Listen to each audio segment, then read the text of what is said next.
Detectives believe they have solved the cold case from nearly 45 years ago thanks to modern DNA technology. James Neal has been arrested for the murder and sexual assault of 11-year-old Linda O'Keefe, who was abducted in Newport Beach, California, way back in 1973. 48 Hours correspondent Erin Moriarty has more on what led to the arrest. For more than 45 years, the disappearance of Linda O'Keefe has haunted the community of Newport Beach, California. Wednesday, police revealed how a DNA match on the genealogy website Family Tree led them to their suspect in Colorado, 72-year-old James Neal. Our investigators used forensic DNA testing and an online genealogy website to identify the suspect's DNA as being consistent with DNA left at the crime scene.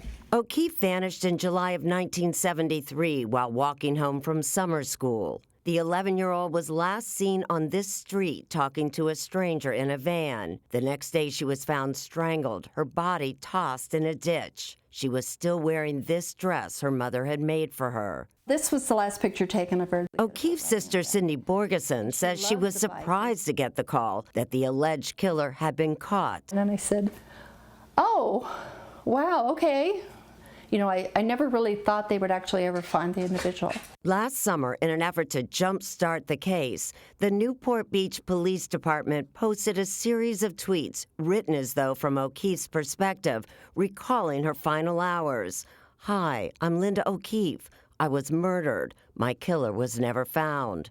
And my hope is that it brings hope to other families that haven't had a resolve yet. More police departments are turning to genealogical websites to solve cold cases. By connecting DNA from crime scenes with online databases, authorities have also been able to track down the suspected Golden State Killer, as well as the grim sleeper, who was convicted in 2016 of murdering 10 people. In this case, Newport Beach police also used DNA to project what O'Keefe's killer might look like today. I can tell you through both traditional DNA and through genealogical DNA, we have every opportunity in the world to solve so many of these cold cases that we never had hope in the past of solving. The Orange County DA would not say whether Neal or a family member was the person who submitted DNA to the genealogy website.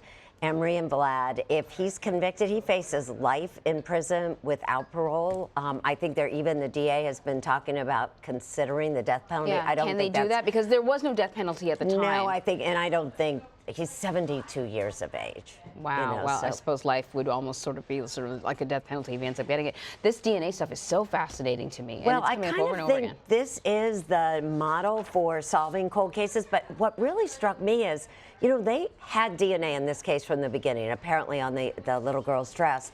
They put it in CODIS. So what's surprising to me is that it doesn't yield a hit on the federal database, but in the public databases where people submit like DNA. Ancestry.com. And I think part of that may be, now they're not saying whether it was Neal or some relative, but I think that you put this in, he had changed his name, he lives in another state, you're not thinking they're going to find you, I hate to say. Wow. Fascinating. Yeah, it really is. Erin, thank you so much. Thank you, Erin. Thanks.